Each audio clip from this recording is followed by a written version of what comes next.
Quantos recebem o pastor Marcos com alegria?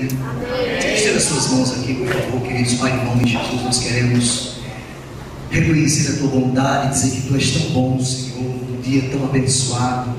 Obrigado pelo privilégio que temos de conhecer, Senhor, a tua palavra, através do teu Espírito Santo sermos instruídos na verdade. Obrigado pela tua graça disponível, Senhor, em nossa vida, a fim de que possamos cada vez mais andar na verdade. Pai, obrigado por tudo. Cremos que nesta noite será um tempo de refrigério, um tempo de alegria, um tempo de liberdade. Sairemos daqui completamente cheios, Senhor, completamente satisfeitos, completamente curados, porque esta é a tua vontade. Obrigado pela vida do pastor Marcos, pelo tempo, Senhor, que ele tem dedicado, sair da sua casa para estar conosco. Que a tua bênção possa repousar sobre a sua vida, em toda a sua casa e o seu ministério. É assim que eu oro, Pai, já te agradecendo no nome de Jesus. Quem crê comigo diz amém? Amém. Glória a Jesus. Graças a Deus, boa noite. Sempre é uma satisfação vir aqui. Sempre quando houver o convite, nós vamos estar vindo em nome de Jesus.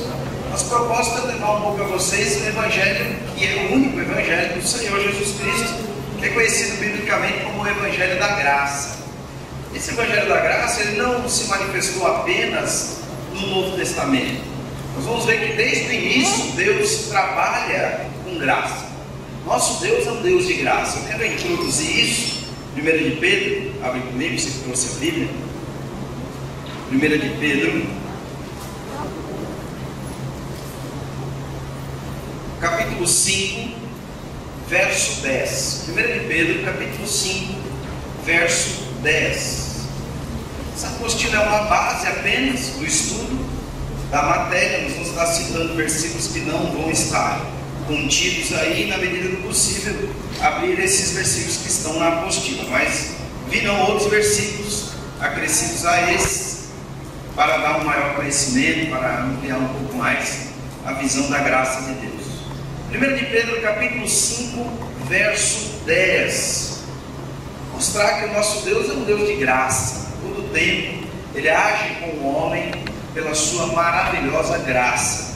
E o que seria de nós, turma, se não fosse a graça de Deus, se não fosse o favor imerecido de Deus em nossas vidas? O que seria de nós? Onde estaríamos se não fosse a graça de Deus termos alcançado? 1 de Pedro capítulo 5, verso 10, diz assim: ora, o Deus de toda a graça, observe, o Deus de toda a graça. Então nosso Deus é um Deus de toda a graça.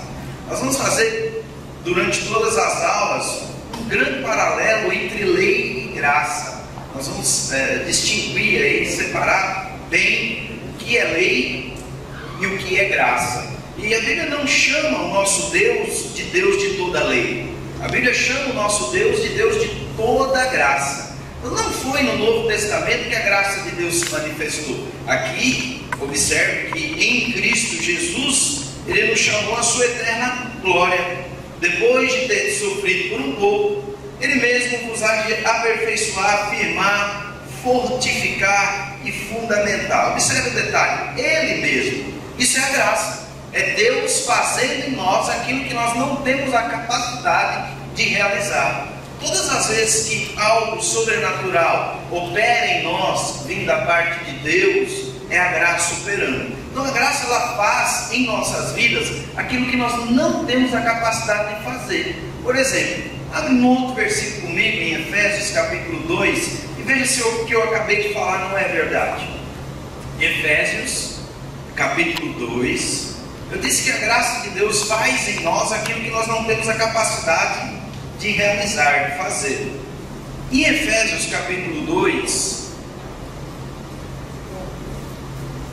a partir do verso 4, Efésios capítulo 2, a partir do verso 4,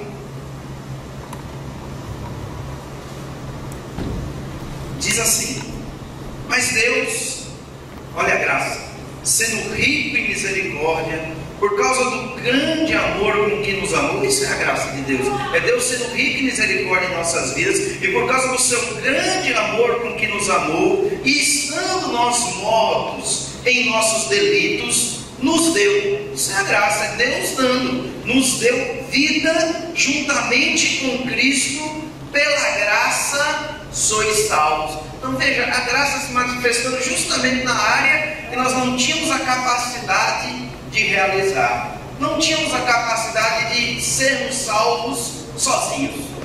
Se não fosse Deus intervindo na nossa vida, se não fosse Deus intervindo em nosso caminho, se não fosse Deus tomando a predisposição e vindo atrás de nós, nos resgatando do império das trevas, nós não tínhamos a capacidade de nos salvar. Ninguém aqui, em nenhum outro lugar, consegue se salvar sozinho. É Deus agindo, é Deus intervindo, é Deus vindo atrás do homem para o salvar. A Bíblia diz que pela graça nós somos salvos. E a graça não fez apenas isso. A graça não apenas nos salvou, mas o versículo 6 dá continuidade à ação da graça. Diz: e juntamente com Ele nos ressuscitou e nos fez assentar nos lugares celestiais em Cristo Jesus. Isso é fruto da graça. Ela veio até nós, ela nos salvou e nos colocou numa posição de honra. Quem aqui, pelo próprio mérito, pelo próprio esforço, conseguiria estar à direita de Deus o Pai?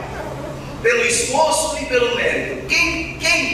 Quem conseguiria estar lá hoje, na posição que estamos? Então foi a graça de Deus que nos salvou, a graça de Deus que nos tirou do império das trevas, que nos colocou no reino do Filho do seu amor, que nos colocou numa posição de privilégio, numa posição de honra, à direita de Deus o Pai, em Cristo Jesus. E qual é o nosso papel dentro desse processo, desse mecanismo que Deus estabeleceu para nos salvar? Apenas crer. Apenas crer.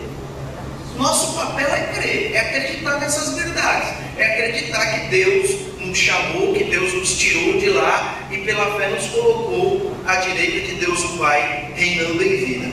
Mas o texto ainda continua a mostrar mais umas verdades. Versículo 7. O propósito de Ele ter feito isso em nossas vidas. Olha o propósito, verso 7. Para mostrar nos séculos vindouros a suprema riqueza da sua graça. Qual é o propósito de Deus nos salvar e nos colocar à direita de Deus o Pai? Mostrar para os séculos, pelos séculos vindouros, a suprema riqueza da sua graça. O que Deus quer mostrar através de nós? A sua bondade, a sua misericórdia, a sua fidelidade, o seu amor. Deus quer mostrar para esse mundo, Deus quer manifestar a esse mundo que Ele é bom. E como Ele faz? Ele nos escolhe, Ele nos chama. Você irmão, você irmã, creia nisso. São alvos, nós somos alvos da graça de Deus. Estávamos mortos em nossos delitos e pecados, estávamos sem vidas, separados totalmente de Deus, não tínhamos a capacidade nem de nos aproximar de Deus, mas Deus veio até nós, resolveu nos salvar, manifestou bondade, manifestou misericórdia. Nós somos alcançados por um amor extraordinário, acima da média, sobrenatural. Ele vem ainda mais, nos coloca à direita de Deus o Pai, e agora quer mostrar para esse mundo através de nós que Ele é bom. Olha aí, o verso 7 diz: para mostrar nos séculos vindouros a suprema riqueza da sua graça em bondade para conosco em Cristo Jesus. Porque pela graça sois salvos mediante a fé. A fé media a graça de Deus até nós. A fé, ela faz essa mediação. A fé faz a ligação entre a graça de Deus e a nossa vida. Um dia os nossos olhos foram iluminados. Um dia o Espírito Santo agiu no nosso coração, nos desvendando o amor de Deus, e nós confessamos a Jesus como nosso único e suficiente Salvador. E nisso não há mérito, nisso não há honra em nós. Toda a glória precisa ser dada a Deus, porque se não fosse Ele vir, se não fosse Ele decidir, resolver, escolher nos salvar, Ele não tinha a obrigação de nos salvar, não tinha a obrigação. O homem havia desobedecido o pecado, se separado dele, estava vivendo a própria vida, mas Deus,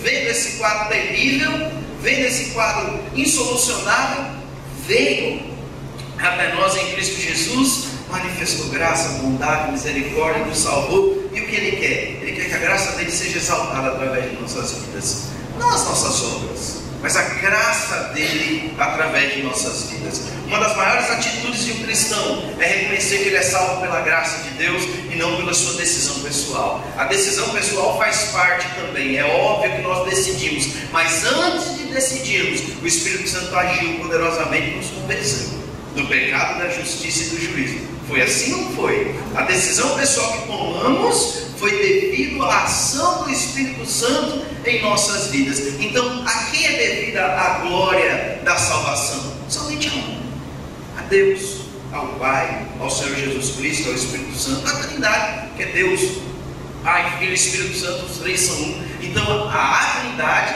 é devida a toda a glória, toda a honra, toda a exaltação. E o versículo, o contexto continua dizendo: porque pela graça sois salvos mediante a fé, e isso não vem de vós. São os maiores versículos da Bíblia. Isso não vem de vós, é dom de Deus. Isso o quê? A fé. Eu não posso isolar e dizer que é só a fé. A graça, eu não posso isolar e dizer que é só a graça. Eu tenho que dizer que isso aqui, que está aqui no verso 8, na parte B, e isso, o que é isso? É a junção da graça e da fé. Isso é o mecanismo que Deus estabeleceu para nos salvar. A forma que Deus estabeleceu, manifestando graça, e nós, mediante a fé, recebendo graça para a nossa salvação, recebendo graça para estarmos numa posição de honra, numa posição de privilégio, à direita de Deus o Pai, reinando em vida. Ele foi lá e nos tirou do lamaçal do pecado, nos tirou das amarras de Satanás, nos colocou no seu reino de amor, numa posição de honra, e disse: agora reinem, agora reinem, agora desfrutem de tudo que eu criei. Porque tudo que Deus criou, Ele criou para nós. A Bíblia diz que Ele criou para nós. Tudo que Ele fez para o nosso desfrute. Ele fez para que a graça dEle, para que as ações de graça multiplicassem. Para que nós, vendo toda a bondade, vendo toda a misericórdia, vendo toda a fidelidade de Deus, pudéssemos glorificar a sua graça. Isso não vem de vós. O que? O mecanismo da salvação, a forma de Deus nos salvar, que é pela graça, mediante a fé. Versículo 9: não de obras, para que ninguém se glorie. Então a maneira de Deus nos ter salvado foi somente pela graça. Não houve participação humana. Deus não viu as nossas atitudes e resolveu nos salvar como se fosse um prêmio. Não foi assim. A salvação não é um prêmio, a salvação é um dom. Prêmio está relacionado com mérito, dom está relacionado com presente. Então a salvação de Deus em nossas vidas é um presente, e nós podemos dizer que é um presente imerecido. Amém. A salvação de Deus é um presente imerecido. Eu não tenho a coragem de bater no peito e dizer: obrigado, Senhor, porque eu merecia isso, e o Senhor reconheceu a minha atitude e me salvou. Não. Porque no momento, igreja, que Ele nos salvou, nós não estávamos bem com Deus. A Bíblia diz que não estávamos alinhados com Deus, não estávamos certinhos com Deus, não estávamos obedecendo a Deus à risca, e por isso Ele nos salvou. Negativo, não foi desse jeito não. Por isso que não é pelas obras, para que ninguém se glorie. Versículo 10: pois somos feitura dEle, Deus nos fez, criados em Cristo Jesus para boas obras. Essa palavra feitura no original do grego significa poesia. Pois somos a poesia de Deus. Você pode dar uma glória a Deus? Glória a Deus. E isso é o improvável de Deus em nossas vidas.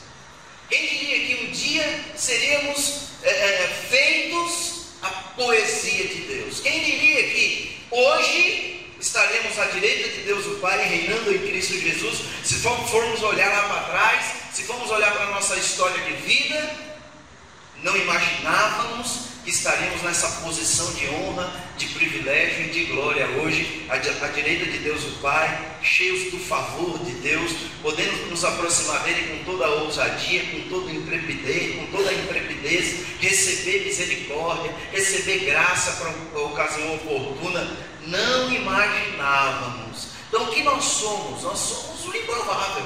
Podemos dizer assim, no reino de Deus, eu particularmente me considero como um improvável.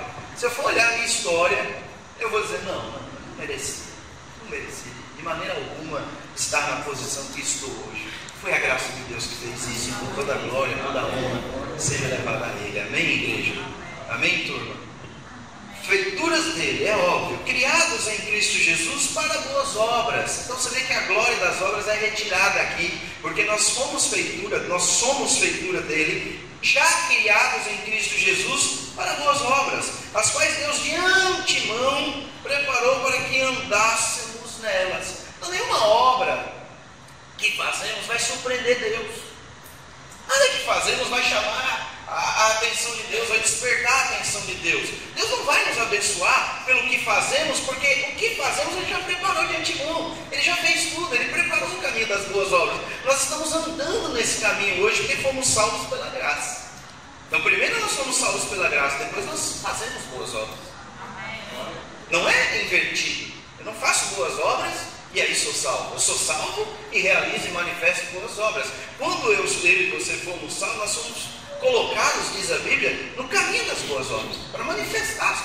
É uma coisa comum em nós. Então não é uma coisa que vai trazer honra para nós, as boas obras. A honra, a glória sempre vai ser de um só. Esse Evangelho da Graça, ele tem a capacidade de colocar o homem meio que fora, deixa o homem de fora e coloca Jesus Cristo como centro de todas as coisas. Isso incomoda às vezes, incomoda os próprios cristãos. Ninguém quer sair de cena. Existe algo dentro da nossa alma que nos desperta a termos glória, a fazermos parte das coisas. Aí vem o Evangelho que diz que foi pela graça, foi Deus que fez, Deus começou, Deus está fazendo e Deus vai concluir. Deixa o homem de fora da coisa. O homem só precisa crer em Deus e deixar que Ele haja. Muitos não vão querer isso, muitos não vão receber esse tipo de coisa, porque eles querem ser o ator principal, querem fazer parte da cena principal, mas o Evangelho da Graça coloca Jesus Cristo como centro de todas as coisas. É por Ele, por meio dEle e para Ele. E o homem, ele só entra de carona em Cristo Jesus, ele só pega carona em Cristo Jesus. Deus nos coloca em Cristo e Cristo é exaltado e Cristo é glorificado, porque se existe alguém para ser glorificado, o nome dele é Jesus Cristo. Ele que é digno de toda a honra, glória, louvor e adoração, porque tudo é por Ele, por meio dEle e para Ele. Nós vamos estar entendendo mais e mais, a cada momento, a cada aula, nós vamos estar entendendo que Jesus Cristo é o centro de todas as coisas, que nele reside a plenitude de toda a divindade e que Deus escolheu assim. Deus determinou que fosse dessa maneira. Então, pois somos feitura dele, criados em Cristo Jesus para boas obras. Vamos ler mais um texto interessante. Daqui a pouco a gente entra na apostila. Romanos capítulo 5. Eu vou ser incisivo nisso, mostrar pela palavra de Deus, mostrar pelos versículos, pela Escritura, que a glória é toda de um só, que não é mérito, a salvação não é mérito, a salvação não é algo que o homem merecia. Deus não viu antecipadamente que nós íamos fazer a coisa certa e decidiu nos salvar. Não foi isso. É pura graça de Deus. Salvação, nossa vida em Cristo é reflexo da mais pura graça de Deus, do mais puro favor imerecido. Romanos 5, a partir do verso 6, e vamos olhar algumas qualidades que tínhamos antes de nascermos de novo, quando Deus veio até nós em Cristo Jesus. Romanos 5, a partir do 6. Porque Cristo, presta atenção nas características, nas qualidades nossas.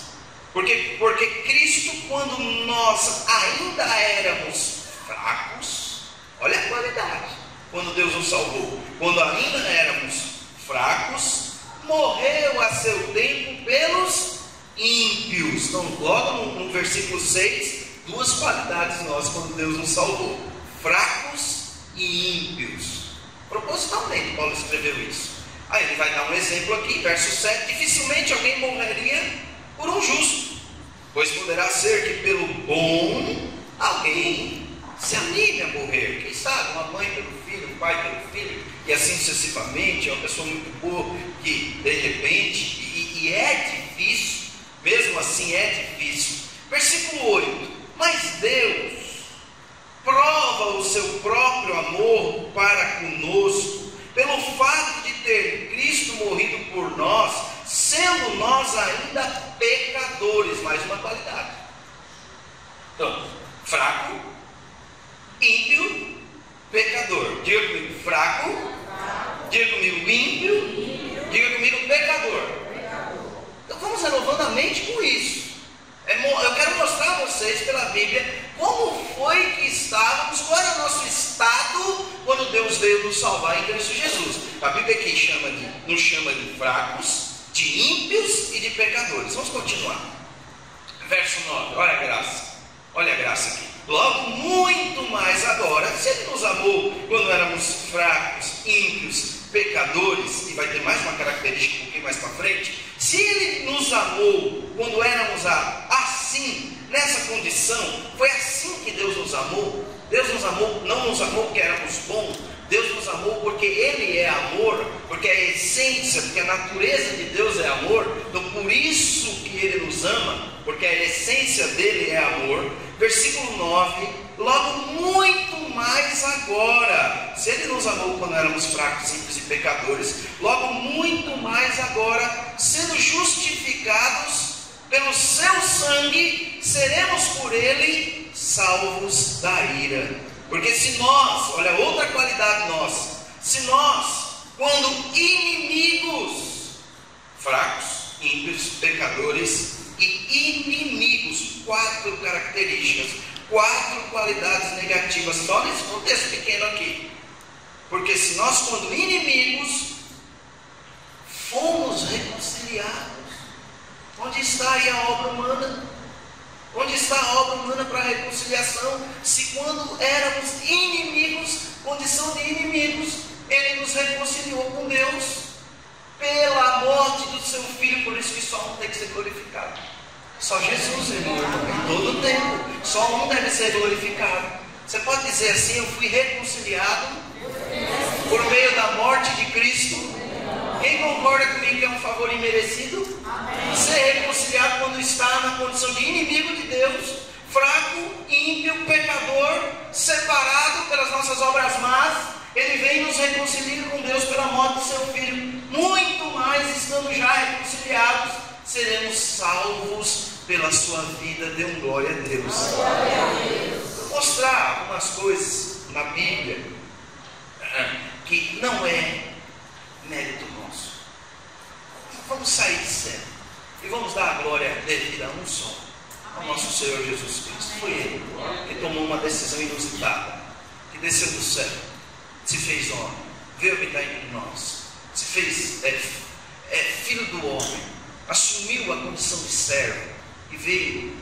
Isso é a forma mais humilhante que existe. É a descida de Jesus do céu. É Jesus se fazer carne. Isso é muita humilhação. Jesus se fazer homem. Jesus se fazer carne para nos salvar. Isso é a maior humildade que existe.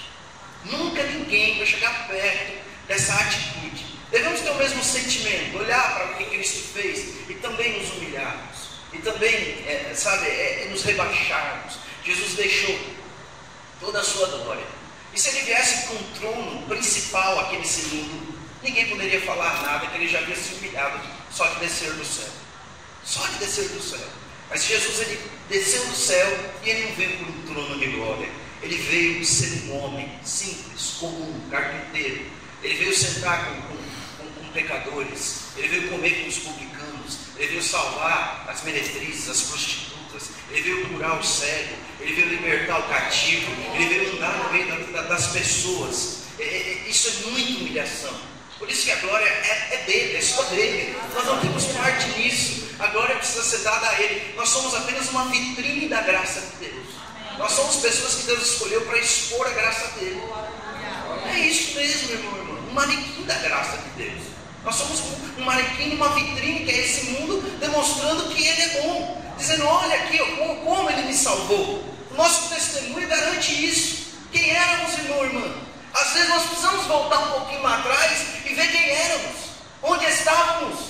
E ele fez uma grande obra de salvação em nossas vidas. Obra essa que não tínhamos a capacidade de realizar sozinhos.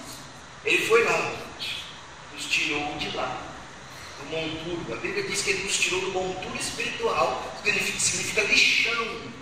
Ele nos tirou do monturo espiritual e nos colocou entre os príncipes. Que coisa linda. Ele fez isso. Ele resolveu te amar. Ele resolveu te salvar. Ele resolveu te purificar. E você creu. Você teve a oportunidade e creu. O Espírito Santo lhe convenceu e você simplesmente creu.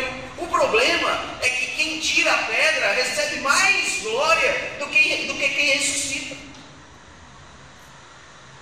Ah, mas tem que tirar a pedra. Qualquer um pode tirar a pedra.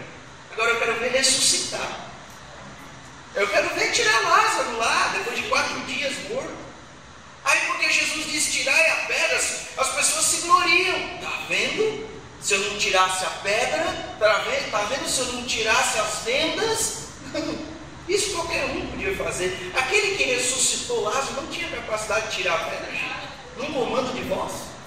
Mas ele é bom, ele quis que nós participássemos.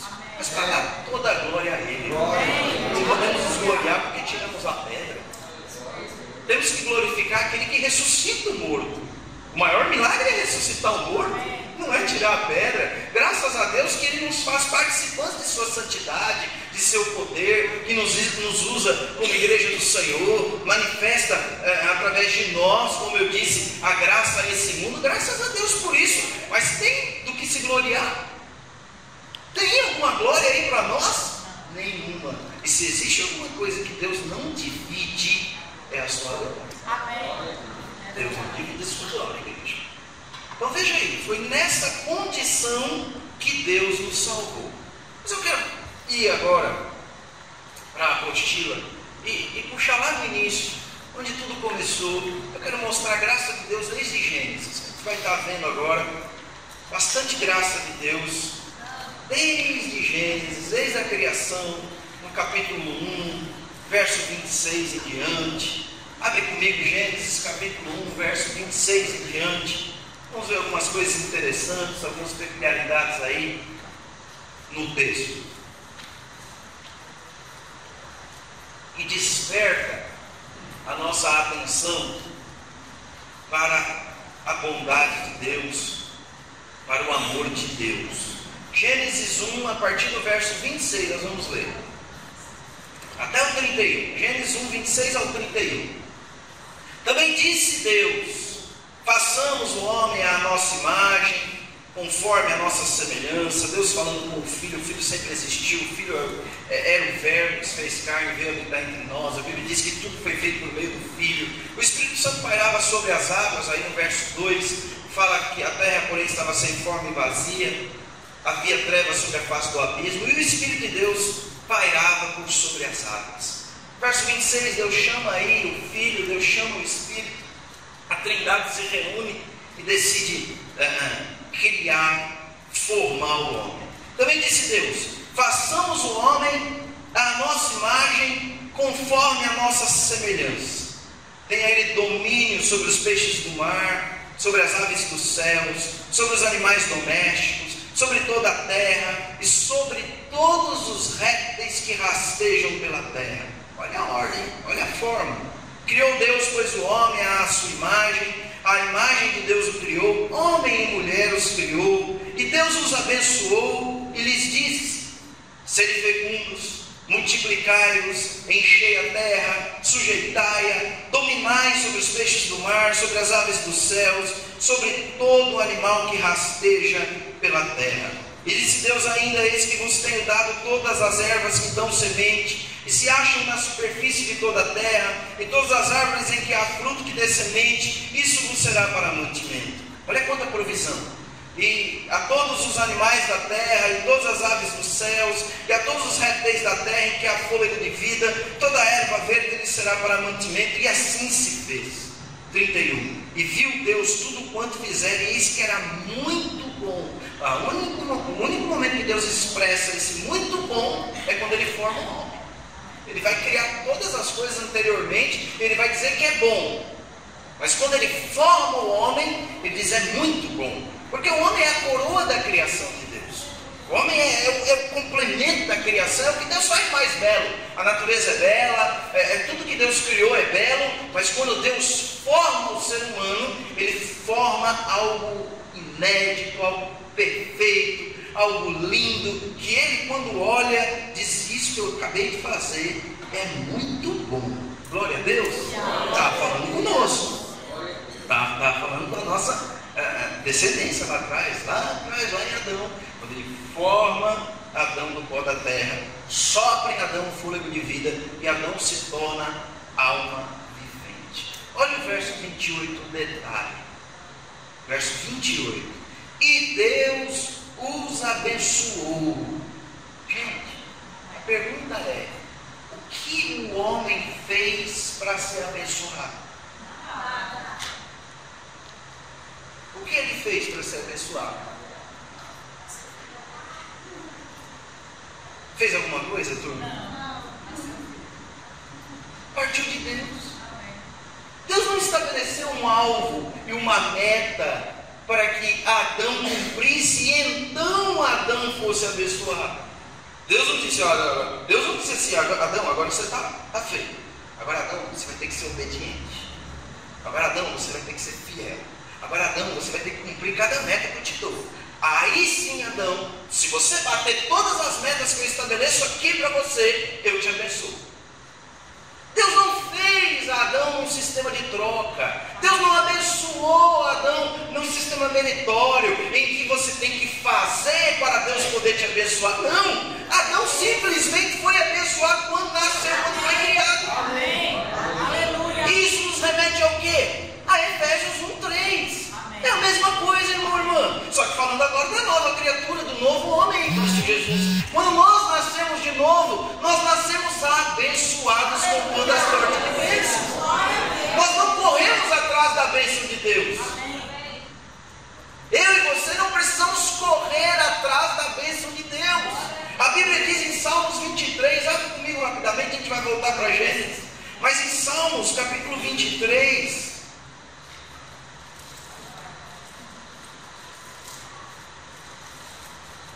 Vamos lá, Salmos 23.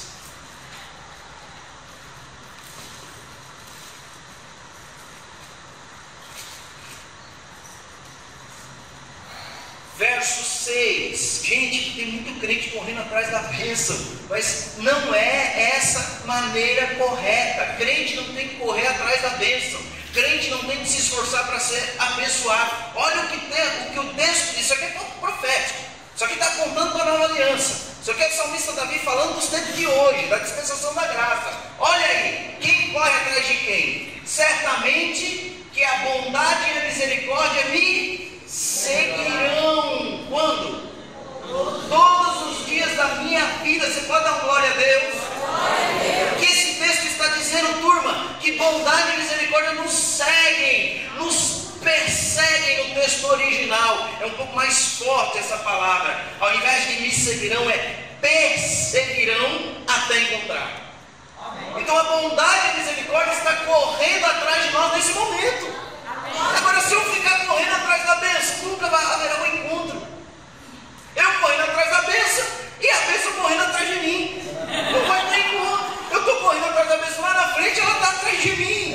Mas Deus faz às vezes com que a bênção corra mais do que nós, e nós achamos que merecemos, mas foi Deus que fez com que a bondade e a misericórdia chegasse até nós. Mas qual é a posição correta? Diante do Evangelho de Deus, qual é a posição correta? É descansar. Amém. É esperar em Deus. Amém. até que a bondade e a misericórdia se manifestem. Eu tenho uma boa notícia: ela te persegue todos os dias. Se ela não te pegou hoje ainda, ela pode pegar agora. Se você passou por um dia mau, um dia tribulado, um dia de dificuldade, bondade e misericórdia está te seguindo agora. E graças a Deus que você está sentado. Graças a Deus que você está sentado para poder pegar você em cheio. Tem bondade e misericórdia. Gente, tem bondade e misericórdia todos os dias da nossa vida. O salmista começa esse capítulo 23 dizendo: o Senhor é meu pastor, nada me faltará. Ele é a nossa provisão. Ele é o nosso... E quem é o pastor? Quem é o pastor? João 10. Pastor é Jesus Cristo. Ele é o nosso pastor. Ele não vai deixar faltar nada. Ele cuida das suas ovelhas. Ele alimenta e sustenta as suas ovelhas. Ele traz para perto quando é necessário. Ele tira os carrapichos. Ele é demais. Ele é sensacional. Nosso pastor é bom demais. Ele é um bom pastor. Ele não apenas faz isso, mas ele dá a vida pelas ovelhas. Ele derrama um sangue precioso pelas suas ovelhas desgarradas, pelas suas ovelhas perdidas. Nós estávamos perdidos, irmão. Por causa de Adão, nós estávamos perdidos. Todos nós. A verdade é essa. Todos nós estávamos perdidos. Ninguém conhecia o caminho. Ninguém sabia sair do pecado. Ninguém sabia. Ninguém estava conseguindo. Por causa de Adão, nós herdamos uma maldição.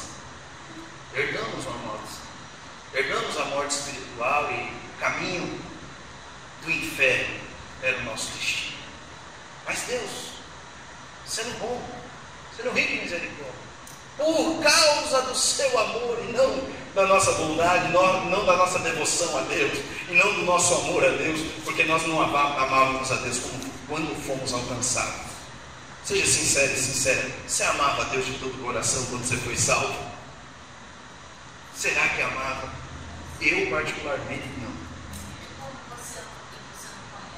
Como amar sem conhecer? Foi Ele que nos amou. Foi Ele que veio atrás de nós. Isso começou lá no Jardim do Éden. Vamos dar uma olhada lá de novo. Gênesis capítulo 2 agora. Gênesis capítulo 2. Capítulo 2 vai detalhar a criação do capítulo 1. É um capítulo mais analítico. Capítulo 2, verso 15, eu quero ler com vocês. Assim que Deus cria o homem do pó da terra, sopra nele o espírito de vida. Versículo 15, Gênesis 2, 15. Desde já eu quero dizer que no Evangelho da Graça se trabalha muito. As pessoas dizem: agora com esse Evangelho da Graça ninguém trabalha. Não é assim.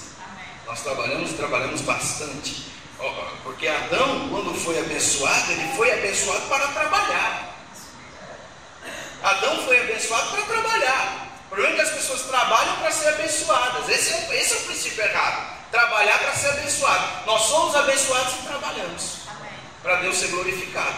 Olha aqui, 2,15. Tomou, pois, o Senhor Deus ao homem e o colocou no jardim do Éden para trabalhar, gente. Para cultivar e o guardar. Então é mentira dizer que as pessoas têm medo do Evangelho da Graça. Tem segurança. Quando é muita graça, tem que ficar de olho. Essas igrejas que ensinam sobre a abundância da graça, sobre muita graça, tem que prestar muita atenção. Nós vamos quebrar esse paradigma. Nós vamos, durante essas aulas, quebrar esse pensamento errado. Se houver esse tipo de pensamento aqui negativo com relação à graça de Deus, ele vai ser retirado em nome de Jesus. O Senhor vai te dar esclarecimento, vai abrir os seus olhos espirituais e você vai ver que não é nada disso. Que se não fosse a graça de Deus em nossas vidas, e nós vamos ver que nós precisamos de muita graça para poder reinar. Nós vamos ver isso. Gênesis 2,15. Tomou, pois, o Senhor Deus ao homem e colocou no jardim do Éden para o cultivar e o guardar. E o Senhor Deus lhe deu esta ordem: de toda a árvore do jardim comerás livremente. Eu só consigo enxergar a bondade aqui de Deus. As pessoas conseguem reverter essa passagem e dizer: está vendo como Deus não é tão bom assim? Está vendo como Deus coloca uma árvore que não era para ser colocada? Nós vamos entender daqui a pouco o que essa árvore bendita estava fazendo lá. Ela tem um propósito. Tudo que Deus faz com um propósito. Não é aleatório. aleatório. Não é isso. Verso 16: e o Senhor Deus lhe deu esta ordem. É sério, turma, eu só consigo ver bondade. É sério, presta atenção. De toda a árvore do jardim comerás livremente. Pastor Paulo, se fosse ao contrário, se não pudesse comer de nenhuma árvore, somente de uma. Inverte. Veja que vida monótona Adão e Eva teriam. Vejam que vida sem graça. Deus vem, um Deus de toda lei, um Deus de toda ordem, e diz: eu quero dizer a vocês, Adão e Eva, só comam dessa árvore, das demais está proibido comer, porque se comer vai morrer. Tinha tanta árvore no jardim do Éden e todas tinham livre acesso, exceto uma, a árvore do conhecimento do bem e do mal. Eu vejo muita bondade de Deus, é muita provisão. Eu tenho centenas, milhares de árvores e uma eu não posso comer. Graças a Deus, Pai. Graças a Deus. Do lado da árvore do conhecimento do bem e do mal estava a árvore da vida. Ao lado. Deus é um Deus de toda provisão, gente. Deus não é um Deus de lei. Deus é um Deus de graça. Deus não é um Deus que não pode. Deus é um Deus que pode. Agora tome cuidado com isso aqui, porque não é para o seu bem isso. Isso não vai te fazer bem. Essa árvore do conhecimento do bem e do mal, ela tem um significado. Tudo que Deus faz com um significado. Muita coisa no Velho Testamento, muita coisa lá atrás era apenas uma sombra, uma figura de algo. Nós chamamos isso de tipologia bíblica. Deus usou muita coisa no Velho Testamento para mostrar verdades espirituais. O próprio Jesus pregava assim. Seus ensinos eram baseados em coisas naturais. Jesus dava exemplo de árvores. Jesus dava exemplo de sementes. Jesus dava exemplo de solo. Jesus usava as coisas naturais para uma verdade espiritual. Jesus aprendeu com quem? Com Deus. Jesus aprendeu com o Pai. Jesus disse: tudo que eu falo aqui é porque eu aprendi com o Pai. Eu ouvi do Pai. Então aqui tem um significado. Simplesmente Deus não chegou aí porque Ele é metade bom e metade ruim. Deus é amor, mas é justiça também. Aí Deus disse: pronto, vou botar essa árvore aqui e eu quero ver se Ele vai desobedecer. Deus não fez isso. Essa árvore tem um significado. Vamos ver, verso 17. Mas da árvore do conhecimento do bem e do mal, conhecimento do bem, conhecimento do mal, não comerás, porque no dia em que dela comeres, certamente morrerás. Que é a morte espiritual. No original do aramaico é morrendo morrerás. Se fosse trazer para o português ia ficar estranho, é redundante. Morrendo morrerás. Aí o autor colocou assim. Mas é morrendo morrerás. Ele está falando de uma separação de Deus. Morrendo é uma morte espiritual, que significa separação de Deus. Deus disse: ó, coma livremente todas as árvores do jardim, exceto dessa. Mas o que essa árvore estava fazendo lá? Qual é o significado dela? Presta atenção nos detalhes. Bem e mal. Bem e mal. Vamos refletir um pouco. Será que eu poderia, pensa aí comigo, não dá resposta, vamos meditar. Será que eu poderia mudar a palavra bem para certo e mal para errado? Bem, o certo, mal, o errado. Árvore do conhecimento do bem e do mal. Eu posso usar esse sinônimo? Ao invés de bem, eu posso chamar de certo? Árvore do conhecimento do que é certo. Árvore do conhecimento do que é o bem, do que é certo. Árvore do conhecimento do que é o mal. Árvore do conhecimento do que é o errado. Certo e errado pode ser substituído por bem e mal? Se não puder, eu não continuo. A gente vai pular essa lição. Mas se puder, eu continuo. Na sua mente, pode ser substituído bem e mal para certo e errado. Não confunde você bem e mal com certo e errado. Tá bom, vamos lá então. Aonde que tem tudo que é certo e tudo que é errado? Vou dar um exemplo mais específico. No trânsito. No trânsito. Aonde que tem tudo que é certo no trânsito e tudo que é errado? Podemos chamar de lei? Na lei. Então a lei manifesta o quê? Tudo que é certo E tudo que é errado, vocês concordam comigo? Isso é a lei? Podemos definir a lei assim? O que é certo e o que é errado? Podemos definir a legislação assim? Aquilo que é certo se fazer, aquilo que é errado se fazer, aquilo que é bem e aquilo que é mal. Então o que é a árvore do conhecimento do bem e do mal? A lei. A árvore do conhecimento do bem e do mal é a lei. Aquela lei que lá na frente foi manifestada através de Moisés. Deus chama Moisés lá em cima para dar a lei. Mas a lei de Moisés é apenas uma síntese da lei de Deus, que administra tudo. Tudo é administrado pela lei de Deus. E de onde vêm as leis da natureza? De quem? Se não de Deus. Então a lei é algo de Deus. O que é certo e é errado foi Deus que estabeleceu. É muito antes do mundo ser formado, a terra ser formada, a lei sempre existiu. O que ela estava fazendo lá no Jardim do Éden? Representando o certo e o errado, colocando as coisas em ordem. Mas Deus nunca quis que o homem comesse do fruto dessa lei. Deus nunca quis. Por quê? Porque no momento que o homem comesse, ele ia se desligar da graça. No momento que ele comesse daquele fruto, a lei, o certo e errado, o bem e o mal, ia entrar onde? No coração dele. E automaticamente ele se desligaria de Deus, da sua graça, do seu favor, e viveria pelo seu esforço, viveria na tentativa de fazer o que é certo e não fazer o que é errado. Só que isso é impossível. Viver assim é impossível, irmão e irmã. Diante da lei de Deus, a lei de Deus é muito santa, a lei de Deus é muito íntegra. A lei de Moisés, que continha 10 mandamentos e 613 ordenanças, não chega nem perto da lei de Deus que estabelece todos os princípios. Paulo foi muito feliz quando ele definiu o pecado em Romanos 14. Ele disse: pecado é errar o alvo, pecado é tudo que não provém de fé. Olha como a coisa é séria, irmão e irmã.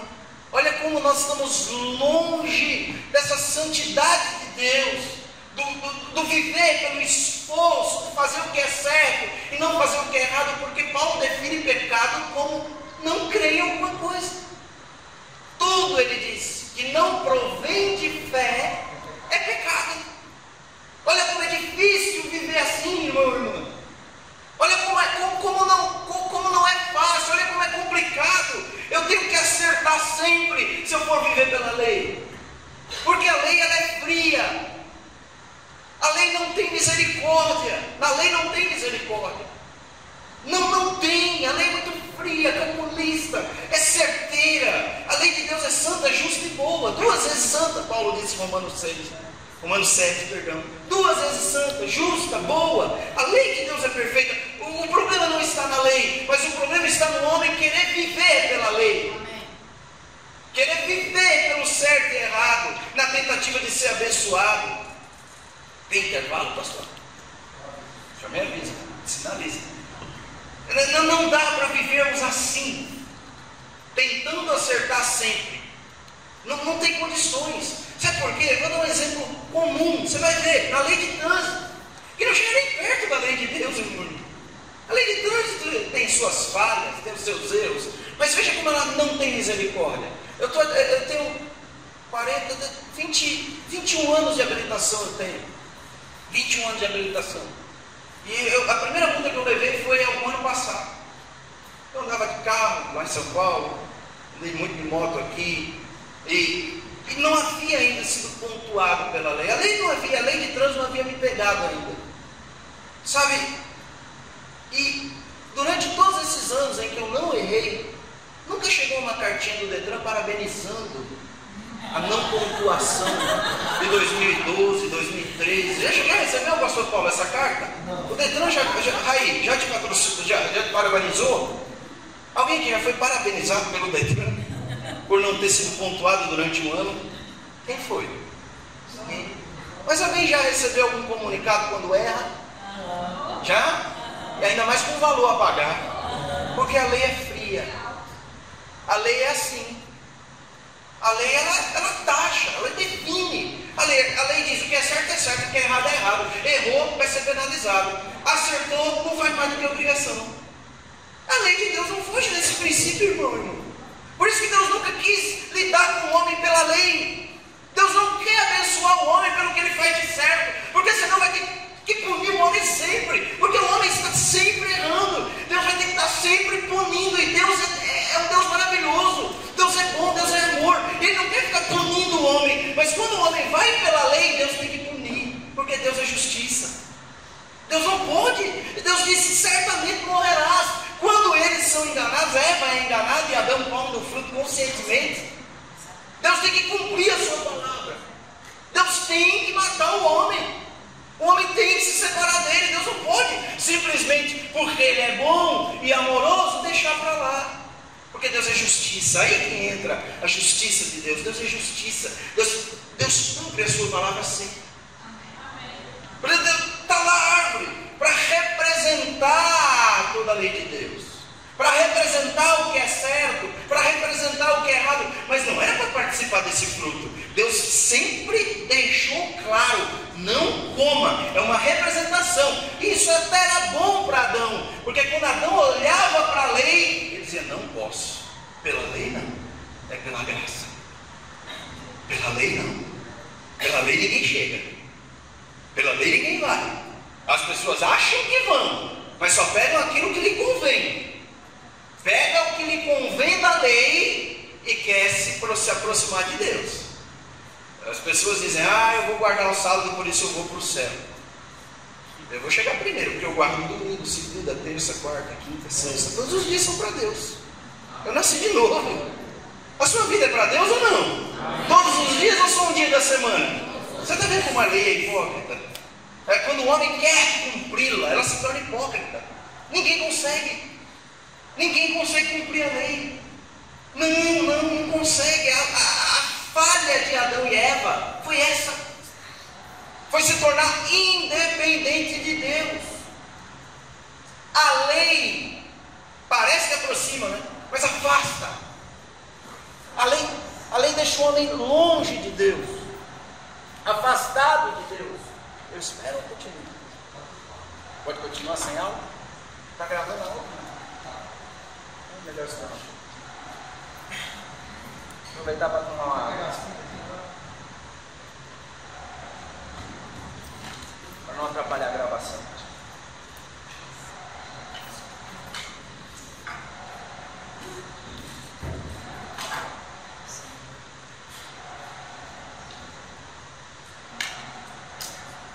Pode dar uma observada aí na apostila, que você vai ver que o início dela está falando sobre isso.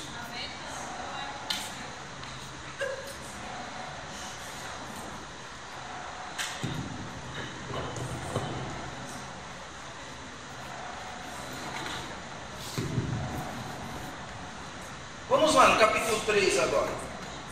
Gênesis 3. Vamos ver a queda. 3, partido 1, vamos ver a queda. Mas a serpente mais sagaz que todos os animais selváticos que o Senhor Deus tinha feito, disse à mulher: é assim que Deus disse: não comereis de toda a árvore do jardim? É sempre assim. Isso aqui é Satanás. Isso aqui ele é o mesmo desde o começo, desde o princípio. Ele é assim. Ele vai deturpar a palavra. Ele não vem com uma mentira, senão ninguém ia acreditar. Satanás, se vir com uma mentira e dizer: eu sou o Deus desse século, eu vim roubar, matar e destruir, quem ele vai segui-lo? Ele não vem com mentira descaradamente. Ele não vem se mostrando quem realmente ele é. Ele se transforma, ele deturpa a palavra. Então ele pega a palavra que não era essa e já quer deturpar. Como é que foi que Deus disse: não comereis de toda a árvore do jardim? Eu me lembro dele com Jesus no deserto. Se tu és filho de Deus, ele omitiu uma palavra. Porque quando Deus disse: tu és meu filho amado, ele omitiu essa palavra, amado. Se tu és filho de Deus, porque ele não disse: tu és filho amado de Deus? Porque ele não quer que ninguém saiba que é amado por Deus.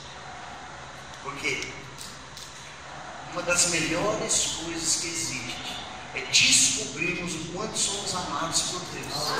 E Satanás não quer que você descubra isso de jeito nenhum, que você é amado incondicionalmente. Que você não é apenas amado quando acerta, mas quando você erra, Deus está lá, te amparando. Satanás não quer isso. Mas meu filho amado, quando Jesus é batizado nas águas, vai para o deserto. Tu não és filho de Deus? Olha ele omitindo o quê? O amado. Não deixe o diabo te enganar, jogando pensamentos contrários, dizendo que você não é amada, que você não é amado por Deus. Você é extraordinariamente amado por Deus e amado por Deus. A prova é que você está aqui essa noite. A prova é que eu estou aqui ministrando para você essa noite. A única coisa que podia me trazer até aqui é o amor do Pai. É porque Deus me ama. E quantas vezes nós somos livres? Você sabia que você teve livramento na sua vida que você nem sabe? Você nem sabe que foi livre. Simplesmente Deus te livrou e não quis te falar, te revelar, te mostrar. Simplesmente te livrou porque te ama. Deus é bom, gente. Deus é bom e nos ama. Ele não quer o mal para os seus filhos. Ele só quer o bem para os seus filhos. Ele não quer que o homem, que os seus filhos vão por um caminho de sofrimento, de dor, de luta. Ele não quer. Por isso que ele disse, não coma desse fruto. Porque se você comer desse fruto, você vai ser desligado. E você vai viver na sua força. Você vai viver de forma independente. Você vê que é necessária uma renovação da mente, irmão. Porque nós ouvimos essa independência desde pequeno. Desde pequenininho nós fomos ensinados a viver de forma independente. Está chegando a tua maturidade, está chegando os seus 18 anos, está chegando a tua independência, está chegando isso. E às vezes nós transferimos isso para o reino espiritual. Nós queremos ser filhos de Deus, mas viver de forma independente. Não dá, irmão. Ninguém consegue, nenhum filho de Deus consegue viver independente de Deus. É fracasso, é ruína, é perdição, é a queda. Viver de forma independente é a queda. A queda produziu a independência de Deus e a dependência de si mesmo. Vamos olhar o contexto? Verso 2, Gênesis 3, 2. Respondeu-lhe a mulher: do fruto das árvores do jardim podemos comer, mas do fruto da árvore que está no meio do jardim, disse Deus: dele não comereis, nem tocareis. Olha aí o fermento. Nem tocareis? Deus não disse isso. Então quais são os problemas doutrinários? O engano de Satanás e o fermento do homem. A doutrina falsa vem. A doutrina, isso aqui é em Gênesis, no começo de todas as coisas. A doutrina falsa vem do engano e da mentira de Satanás, que ele deturpa a palavra, e de onde vem todas as religiões desse mundo, uma deturpação da palavra. A gente vai ver qual é o início da religião do mundo, o início das religiões do mundo, é uma deturpação da palavra e do fermento do ser humano. Que Jesus disse: acautelai-vos do fermento dos fariseus, que são as doutrinas dos homens, aquilo que Deus não disse e o homem estabelece. Está assim, de fermento, e um pouquinho de fermento leveda toda a massa. Na verdade, para levedar uma massa é 0,05, não é nem 5%, é 0,05% de fermento numa massa já leveda. Então a doutrina de homens, que é isso aqui? Nem tocarei, isso aqui é doutrina de homens. Deus não disse isso, Deus disse para não comer, não disse para não tocar. Fermento de homens, esse é o perigo, é o fermento de homens e o engano de Satanás.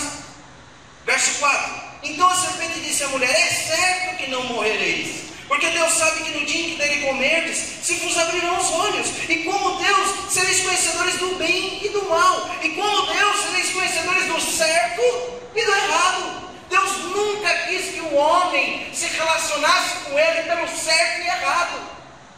Nunca quis, Deus nunca quis. Esse método de relacionamento não funciona, irmão.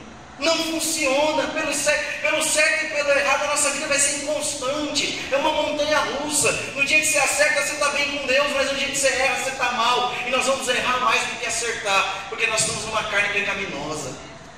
Nós vamos errar mais do que acertar. Eu não sei se isso é uma boa notícia para você, mas se nós formos pela lei, o negócio vai ficar complicado. Porque nós vamos errar mais do que acertar. Sabe, a criação, ela geme, ela sofre angústias até hoje. E nós que temos as primícias do Espírito também, aguardando a redenção do corpo, aguardando a saída desse corpo aqui pecaminoso, porque nós não queremos fazer o que é errado, mas acabamos fazendo por causa desse corpo, por causa dessa carne. E a criação toda, junto conosco, que recebemos as primícias, sofre angústia. Até agora, até o tempo presente, aguardando essa redenção, essa libertação desse corpo. Quem sabe que nós vamos receber um corpo glorificado? Quem sabe que tudo isso aqui vai acabar e nós vamos receber um corpo glorificado? Está escrito, irmão. Essa é a esperança do crente, é o porvir, é as coisas do Senhor, é as coisas do céu, do alto. Nós estamos aguardando a redenção do nosso corpo. Nós sofremos angústia nessa carne aqui, porque ela é pecaminosa, desde que Adão falhou. Todos herdaram isso, automaticamente, não fizemos nada para herdar. Uma criança pequena, ela erra. Uma criança pequena mente. Com 2, 3 anos já está mentindo. Por causa da natureza que recebeu de Adão. Por causa da separação, por causa da tentativa de viver pelo esforço, pelo que é certo, deixando de viver pelo que é errado. Nós somos assim. Se nós não renovarmos a nossa mente pela graça de Deus e entender que a relação com Deus é pelo favor imerecido, nós vamos tentar ir pela lei. Por isso que nós somos inconstantes ainda, porque a linha é muito fina. É muito fina, a linha o caminho é muito estreito, confunde-se o que é graça, o que é obras. Às vezes nós achamos que estamos na graça, mas estamos nas obras, nos esforçando para chamar a atenção de Deus, fazendo para chamar a atenção de Deus, tentando a bênção de Deus pelo esforço, e não funciona. Você precisa aprender a receber pelo favor imerecido. Nós estamos num tempo que é chamado tempo da colheita. Tempo da colheita. Deus nos colocou num tempo porque Ele quis, sua soberania. Nós não escolhemos nascer nesse tempo. Alguém aqui teve a capacidade de escolher o tempo de nascer? Não. Quem é que escolhe? Parece que são os pais, mas eu creio que tem uma ação divina por trás. E Deus quis, Deus determinou que nós nascêssemos nesse tempo. Esse tempo é chamado tempo do favor de Deus. Esse tempo é chamado o tempo de colher aquilo que não plantou. Diga glória a Deus. Colher aquilo que não plantou. Vamos dizer, eu quero dar uma saidinha aqui de Gênesis. A gente volta já. Vamos seguir a inspiração do Espírito de Deus? Podemos? Seguir a inspiração do Espírito? Vamos sair um pouquinho aqui. Eu quero ir com você para João 4.